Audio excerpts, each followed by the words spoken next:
சேலம் மாவட்டத்தில் மயிலாடுதுறை என்பது காவிரியின் கடைமடை பகுதி என்பதால் இங்கு காவிரியில் பெய்யக்கூடிய இந்த பகுதியில் பெய்யக்கூடிய மழை நீர் கடலுக்கு செல்லுகின்ற அளவுக்கு உள்ள இடம் இது. தொடர்ந்து மழையானது நேற்று முதல் பெய்து வருகிறது. ஆனால் மயிலாடுதுறை மொத்தம் ஒரு 6 இடங்களில் மழைமானி வைக்கப்பட்டுள்ளது. மயிலாடுதுறை, மணல்மேடு, சீர்காழி, கொள்ளிடம், தரங்கம்பாடி, சென்னார்கோவில் இந்த இடங்களில் மழைமானி உள்ள இடத்தில் தரங்கம்பாடியில் மட்டும் நேற்று இரவு முதல் தொடர்ந்து விடிய காலை வரை 54 மில்லிமீட்டர் மழை பெய்கிறது. அந்த மழை தொடர்ந்து தற்போது மதியம் 2:30 மணி வரை 51 மில்லிமீட்டர் பெய்துள்ளது.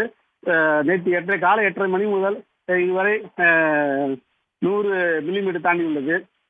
இந்த மயிலாடுதுறை மாவட்டத்தில் தரங்கம்பாடியில் மட்டும்தான் தொடர்ந்து இந்த மழை அதிக அளவு பெய்து கொண்டே வருகிறது. தற்போது ஒரு அரை மணி நேரத்தில் இருந்து தொடர்ந்து மயிலாடுதுறை சுற்று வட்டார பகுதியில் அனைத்து இடங்களிலும் தொடர்ந்து கனமழை பெய்து வருகிறது. இதனால் பள்ளமான பகுதிகளில் நீர் தேங்கியுள்ளது. நகரப்பகுதிகளில் ஆங்காங்கே மழைநீர் தேங்கி வடிந்து கொண்டிருக்கிறது. மற்றும் தரங்கம்பாடி, மாணிக்கப்பங்கு,